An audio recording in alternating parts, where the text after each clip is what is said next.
I'm a student at Texas Tech, and I have the honor of serving as a student board member on the coordinating board. I am very pleased to be here today.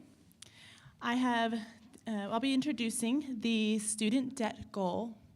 The student debt goal reads, by 2030, undergraduate student loan debt will not exceed 60% of the first year wage for graduates of Texas public institutions. The student debt goal in the new Texas Higher Education Plan aims to help students graduate with debt completion in their programs with a manageable debt.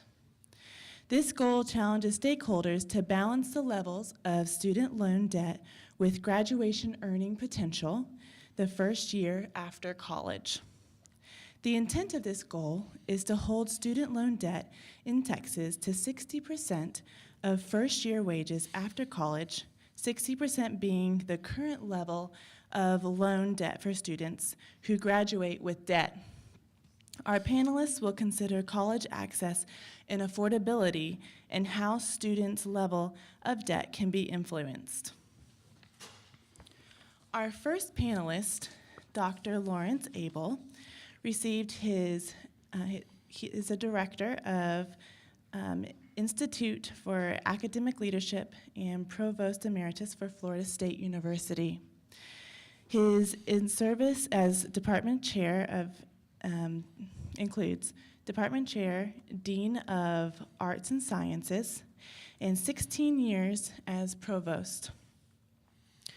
While provost, Dr. Abel focused on improving retention and graduation rates and reached these conclusions. Retention and graduation rates can be increased with strong commitment, data-driven actions, and focused attention to detail. As a result, while he's at Florida State, the first to second year retention rate increased to almost 10% to 92%. The four-year graduation rate increased 17% to 61.2%. And the tuition revenues increased by over $6 million, providing funds to reinvent student success. He received his Bachelor's of Science and Master's of Science degrees in biology from Florida State University and his PhD in biological oceanography from the University of Miami.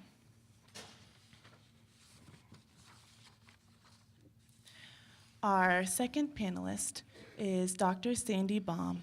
She's a senior fellow at the Urban Institute and research professor at George Washington University Graduate School of Education and Human Development. Professor Emerita of Economics at Skidmore College. Dr. Baum earned her BA in Sociology at Byron Marr College, where she is currently a member of the Board of Trustees, and her PhD in Economics at Columbia University. She has written and spoken extensively on the issue relating to college access, college pricing, student aid policy, student debt, affordability, and other aspects of higher education finance. Recent work includes studies of how behavioral economics can inform student aid policy, tuition, and financial aid strategies for board access public institutions. Well, thank you all for being here, and congratulations for taking on this challenge. A few years ago, I went back and looked at 25 years of agenda at most of the higher education groups and found 0 devoted to completion. It's only in the last 4 or 5 years that, fortunately, this topic has become recognized and discussed on campuses. You know, I spent 25 years teaching, then I did some administration, and in 1994 became a provost. And like many new provosts, I realized at that moment I knew nothing. A view consistent with most of my faculty colleagues. What I didn't know was the first thing about student life on campus, the progression of a student through campus, what campus looked like from the students' perspectives.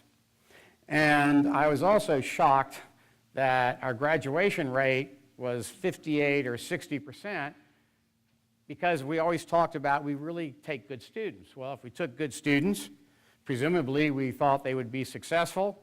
And if we took them, I thought we had an obligation to create the circumstances where they would be successful.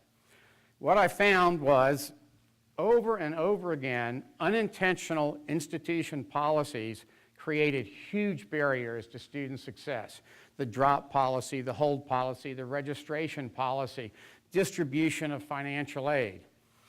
Basically, we were largely the enemy.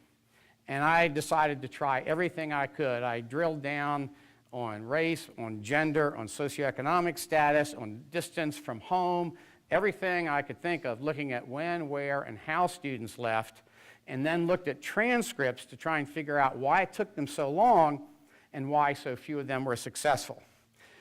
So all of these are familiar to you, but what I discovered is that GPS, which is now called GPS by Complete College America, academic maps, tight policies around those maps, intrusive advising, and monitoring students will move the needle significantly.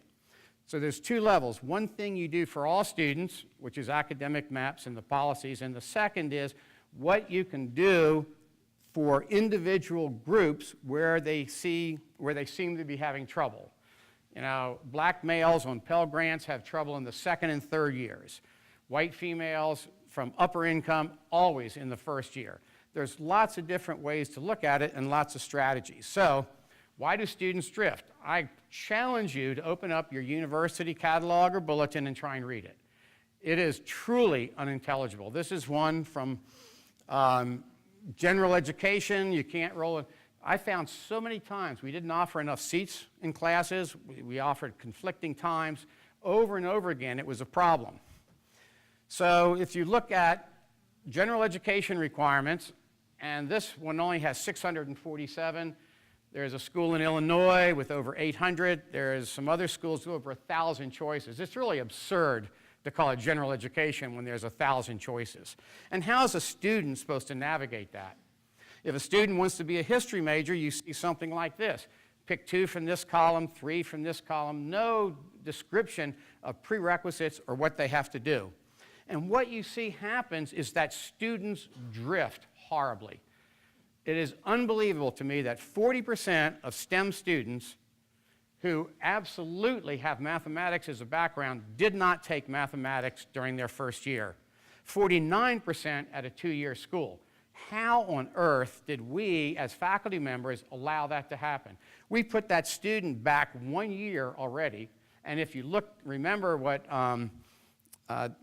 the Complete College America presentation, $22,000. We cost that student all of that money because we allowed them to do this rather than take what they should take. In Florida, which has common course numbering, common transcripts, easy transfer from 2-year to 4-year, look at the percent of excess hours. And this is only excess hours over 132. Only 30% of students graduate on time at 120 or so credits. Over 20,000 students exceeded 132 hours. So let's look at the transcripts. Why did they exceed that? Over half of all of the excess hours and the additional time in college are the result of repeats, failures, and withdrawals. And why is that? Because they're in the wrong course or the wrong major, and we allow them to churn. When I look at transcripts, over and over again, I'll see a student who wants to be an accounting major. They take accounting 1, they make a D. They take it over, they make a C. They take accounting 2, they make a D. Why are we letting them do that over and over again when our own data can tell us what is the probability that that student will graduate in accounting? On our campus, a C in accounting 1, they have a 12% chance of graduating in accounting. And yet we allow them to churn and churn. If they have a B, it's over 80%. So the faculty member has a huge advantage, you can say, the first day. This is fundamental to your success. Oh, most of those hours, and you're talking about over $200 million in tuition alone And if you do tuition, fees, and books, over $400 million for just up to 132 hours and $746 million in one state in one class of graduates. And this doesn't even include all the students who dropped out. So you've already seen this once, and that is to put together a term-by-term course list. I thought this was the solution. I handed it out. No effect whatsoever. Only when we put in barriers to keep them on that map did it work. The other thing is, for instance, in college algebra, if you don't make a B in college algebra, you may as well not take another mathematics course or take it over again. A C in college algebra will almost guarantee you're going to fail the next math course. So we can say that, and that is the point where you use intrusive advising or whatever you call it. Interfere with that student at that moment and say, listen, let's talk about what you might want to do. It's not that hard. You can use an Excel spreadsheet, really, to build patterns of enrollment and grades and identify majors where that student can be successful. And you can do it any way you want. This is a history major.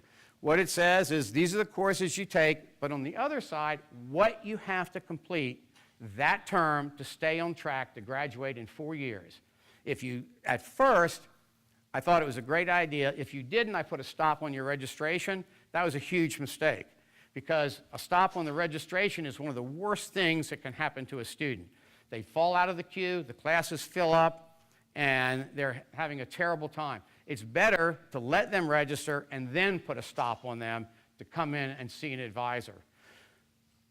Mathematics and English in the first term in every single major on campus.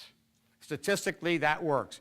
And 21% of students nationally say they don't know what they want to major in.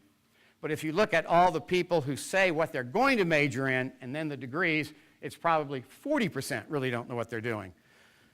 But you can make easy these maps that allow a student to follow this program and get a degree in any field in business: finance, accounting, marketing, risk management.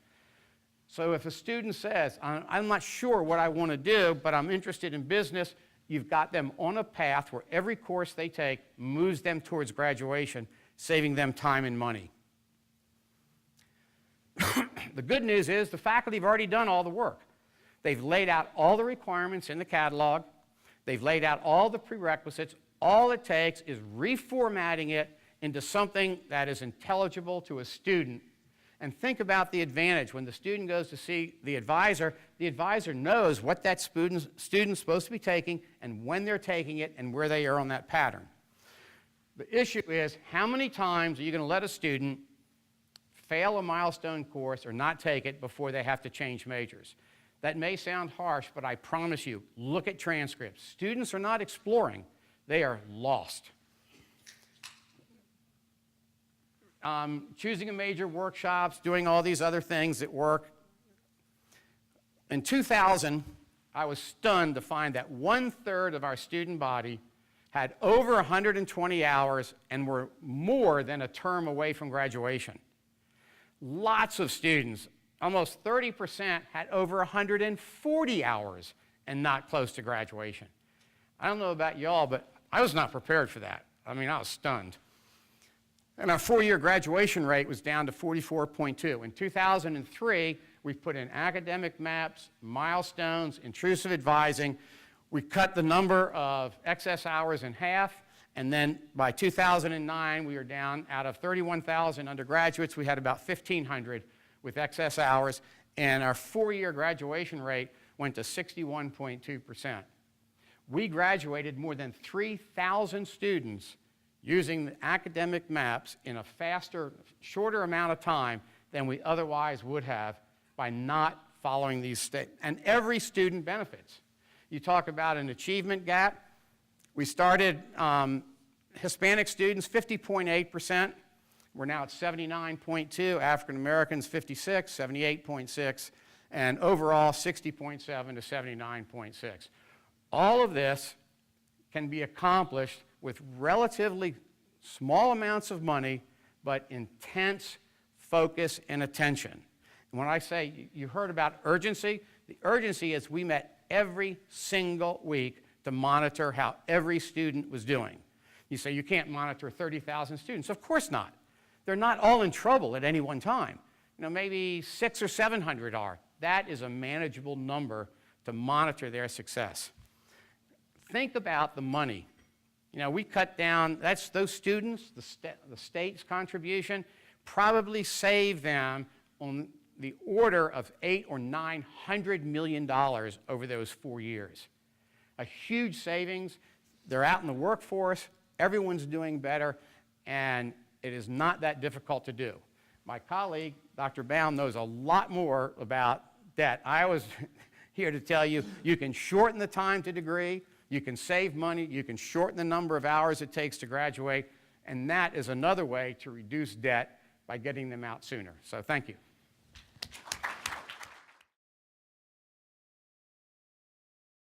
Thank you.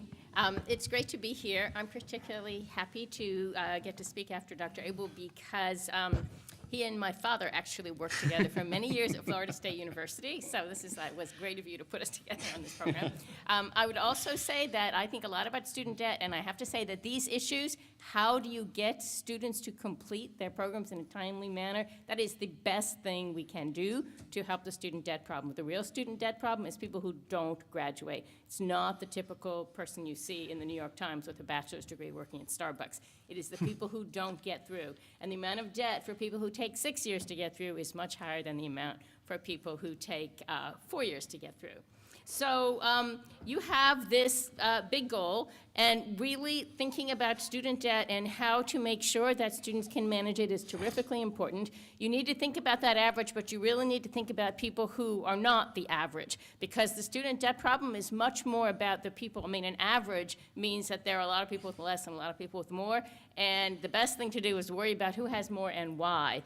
If you look at what has happened to student debt levels of students graduating with bachelor's degrees from public four-year institutions, this shows over time after adjusting for inflation. The orange bars are debt per student who borrows, and the blue bars are debt per graduate. And what you can see is that there was a period of time, 2008, 2009, 2010, the recession, when debt levels were increasing dramatically, and they've now leveled off somewhat. Students are actually borrowing a little bit less than they were in the past. This is a good time to stop and think, what is the underlying problem? And it is a relief that students are borrowing less. It's not just about what they're doing, how much they have when they graduate, it's how much they borrow each year. This graph, these both come from Trends in Student Aid, the College Board's annual publication that I've been authoring since 2002. If you're not familiar with Trends in Student Aid and Trends in College Pricing, go to trends.collegeboard.org. All the data you could want about student aid and prices are there. And what this shows you is on the average per student, what's happened to the amount that students borrow. The orange line is federal loans, the blue line above it is grant aid, and you can see that in 2010, the amount that the average student borrowed peaked. And fortunately, it's been going down a little bit since then, which is not to say we should stop worrying about student debt, but it is to say that some of the panic maybe is misguided, that it's not going up, up, up, up, up, and that is definitely a good thing. The default rates on student debt are an indicator of the problems that we have, and you've heard a lot probably about default rates going up. Of course, they went up during the recession when a lot of people didn't have jobs and when people's earnings went down. But to me, this graph is just of critical importance. What this shows you is by the year that students enter repayment, what percentage of them default within 2 calendar years of going into repayment. The blue bars represent people who did not graduate. The orange bars represent default rates for people who got some sort of certificate or degree. So for borrowers in the most recent year on here who entered repayment in 2011-12, 24% of those with no credential defaulted within 2 years, compared to 9% of those who graduated. The people who don't graduate tend to have pretty low debt levels. The people who default have lower debts on average than the people who don't. You need to get that degree in order to be able to pay back your debt. And if we had higher completion rates, we would be talking about a different default rate. Now, that's not to say that all of these at-risk students, if you just hand them a piece of paper, they're suddenly going to be fine and get a good job and pay off their loans. There are deeper problems that we have to solve to figure out why people have all these problems. Another issue about the default rate is that it's the graduates, it's not the graduates of four-year universities who are really suffering from the default problem. Graduates of, or not even graduates, but people who borrow to attend public and private nonprofit four-year institutions, 9% of them defaulted from those who entered repayment in 2011-12, but people who go to community colleges and to for-profit institutions have dramatically higher default rates. And this includes people who graduate and people who don't graduate. There's a huge problem.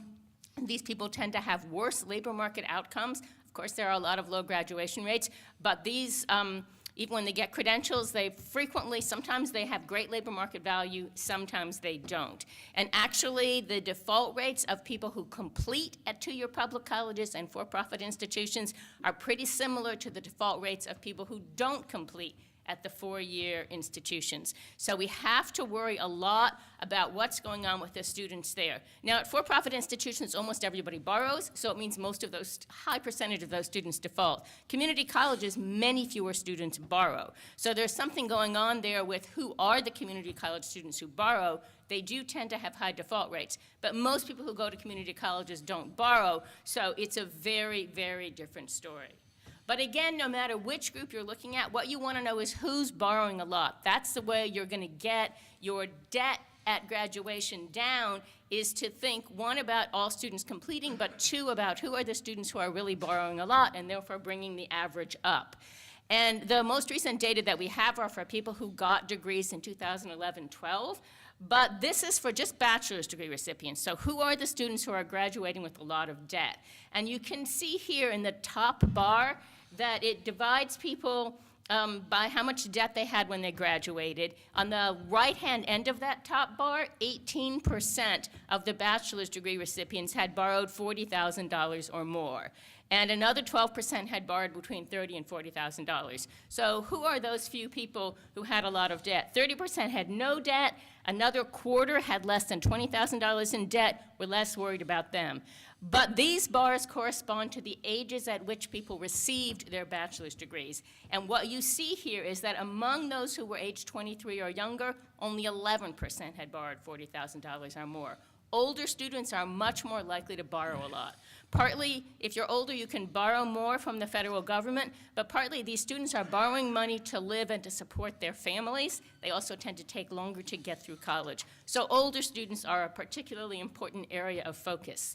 If you look at how much time elapses between the time they enter school and the time they graduate, and that doesn't mean they were consistently enrolled for all that time, the longer you're in school, the more debt you have when you graduate. Only 10% of the students who got their bachelor's degree within 4 years had borrowed $40,000 or more. But those who are in school for 6 years, 17% had borrowed that much. And it's startling how many people take a really long time to get their bachelor's degrees.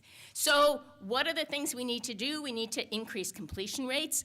We need to reduce the time to degree. And I think that the advice that we just heard about how to go about that is a really good starting point. We also need to involve parents really well in advance and students in advance. Students need guidance once they're in school, but they need guidance before they enroll about where to enroll and what to study. We, of course, also need more generous institutional funding to keep prices down, and we need well-designed, need-based state grant programs. But we need more money, but we need much more than more money. We need to think about the particular problems that are really facing students. The state, what can the state do? State grant aid is terrifically important. Texas has good need-based grant aid.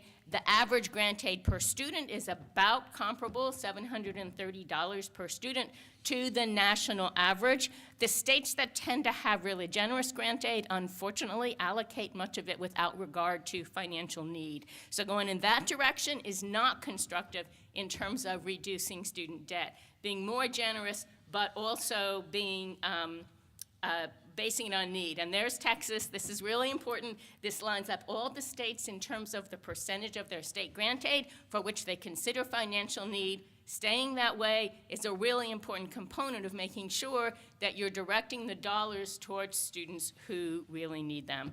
So let me just say that another really important issue about the student debt problem and about the default is that everybody needs to know that we do have these federal income-driven repayment plans. No one should be defaulting on their federal loans.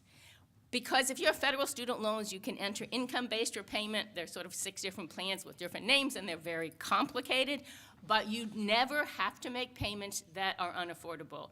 You can pay 10% of your income above 150% of the poverty line. So most of the people who are defaulting on their federal loans don't know that they can do this, or they have faced barriers against enrolling. But this just shows you, just over time recently, the increase in how much of the outstanding federal debt is in income-driven repayment. 20% of the borrowers and 37% of the outstanding debt. There's a lot of movement in Washington to make it automatic, so everybody will be in this kind of a program.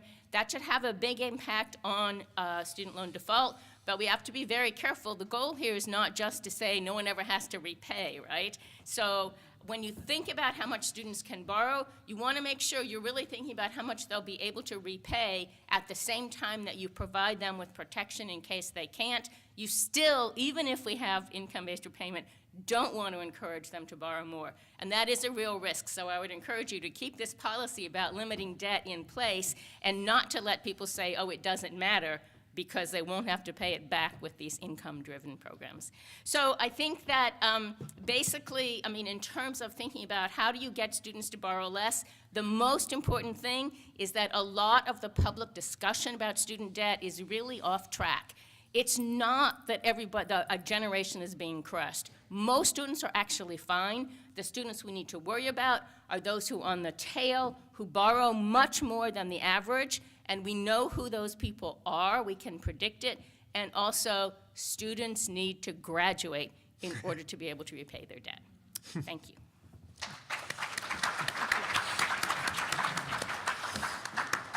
Thank you very much. We're going to have a session of Q&A. Financial aid letters.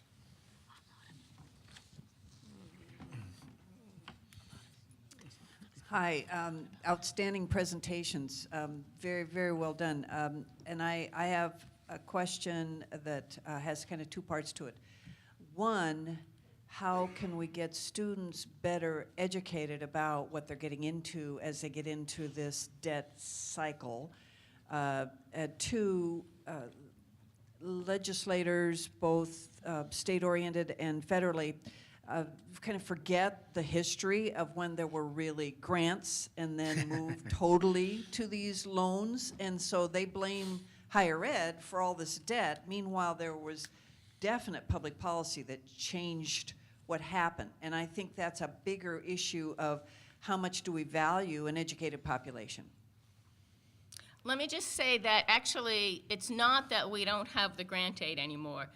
Grant aid has actually increased dramatically. The total amount of money in Pell Grants doubled between 2008 and 2010. We have lots of grant aid out there. It has not kept up with the need, which is a combination of rising prices, largely because of declining appropriations, but also more people are going to college, and more of the people going to college are people who can't afford to pay, right? So it's not just, I mean, the composition of who borrows has changed a lot, so it's not just that it's not like a middle-class kid who would have gone to college 20 years ago and now goes to college. They borrow a little bit more, but the real difference is most of the student borrower, a disproportionate number of student borrowers are people who go to for-profit institutions and people who don't complete.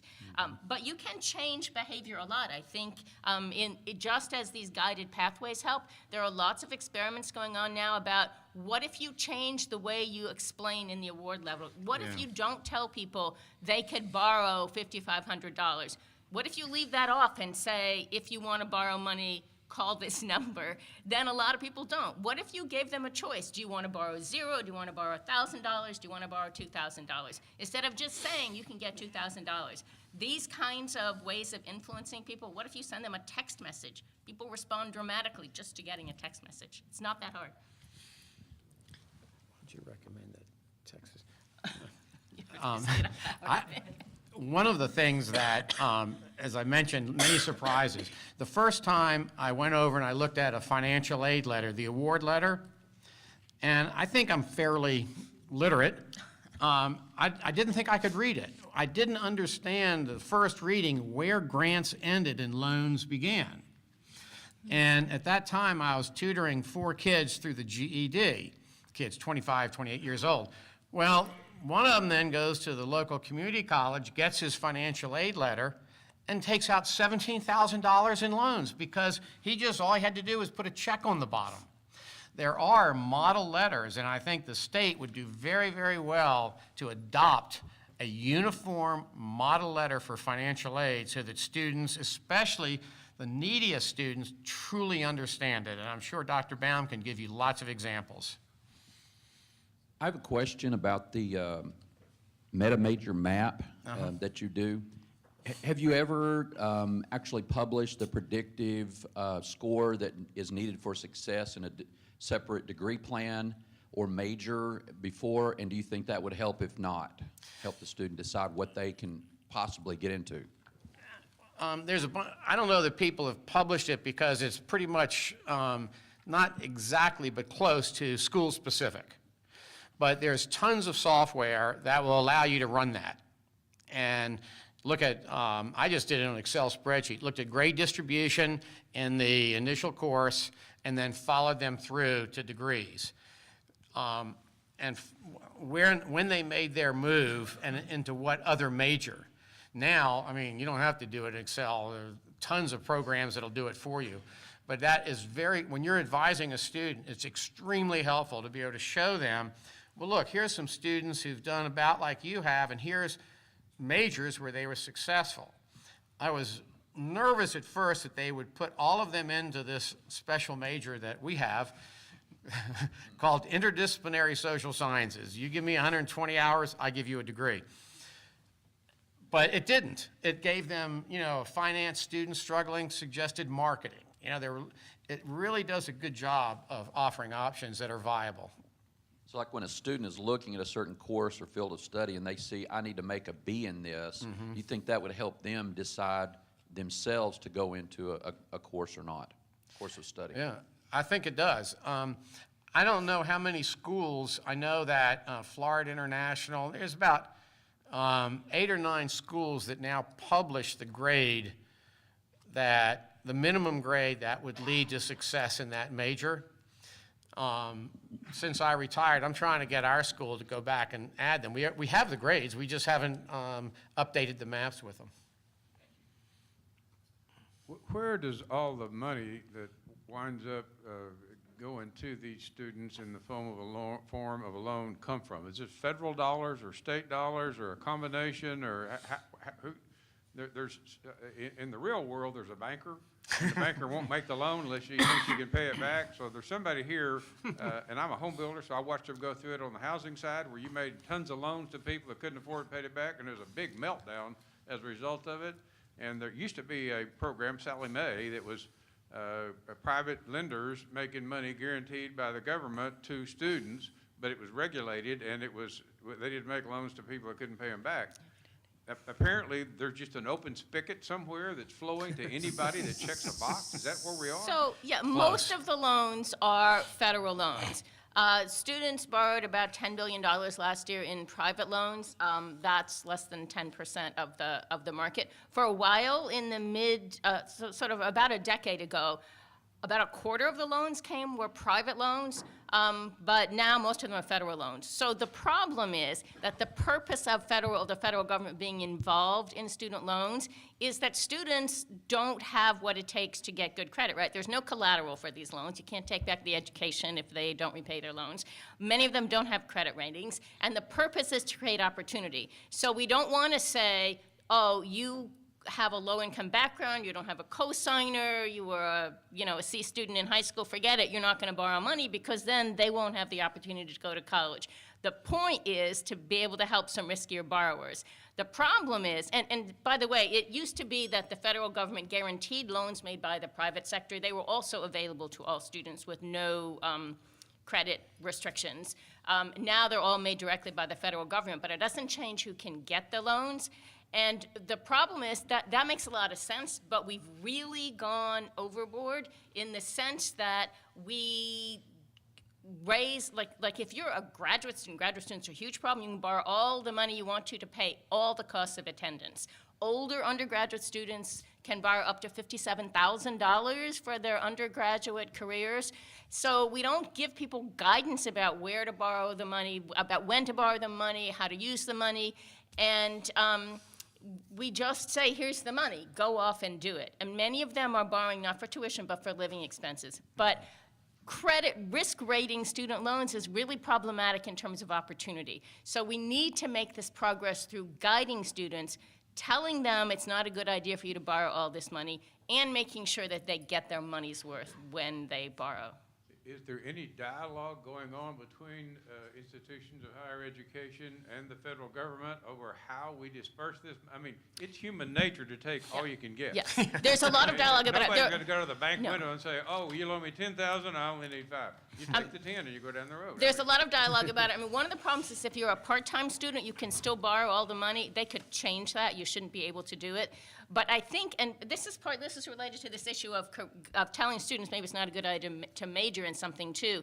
There's a lot of tension between people who say, but the students we need to help the most face the biggest barriers, don't deny them. You know, like life happens to people, maybe they failed their classes, we shouldn't deny them the money. So a lot of people don't want to have restrictions. I think, yes, the federal government is recognizing that they need more restrictions. It's not easy to design restrictions that will both promote opportunity and promote responsible borrowing. But I think a lot of these behavioral things, like just telling people, giving them a choice, change the default option so it's not so easy to borrow all the money, make people jump through a few hoops to borrow it, make them think twice before they borrow that We went money. through the exact same process with a home default rate, and you know, the government in its wisdom said everybody ought to be able to have a house, and they provided loans to people who clearly could not qualify, and when the meltdown came, they blamed the guys that built the house. With the meltdowns coming in the student loan area, and they're blaming the guys that are running the institutions, not the guys that are putting out the money. So it would appear to me that somewhere there's got to be a dialogue between the Yeah. spigot of Yeah. money Yes. and the guys that are being Absolutely. But the real expected issue to is that monitor how the money gets used. these loans are designed to increase people's ability to earn money, right? So when you buy a house, buying that house isn't going to increase your ability to repay the loan. But the goal here is that if you borrow this money, you will get a valuable college credential that will help you to pay it back. So we need to be able to figure out, you know, in advance. We know for some people that's not going to happen. We shouldn't do that to them. But it's not that easy to know for whom we have to make it more successful for more people. We get an evil eye. Thank you very much for your wonderful presentations.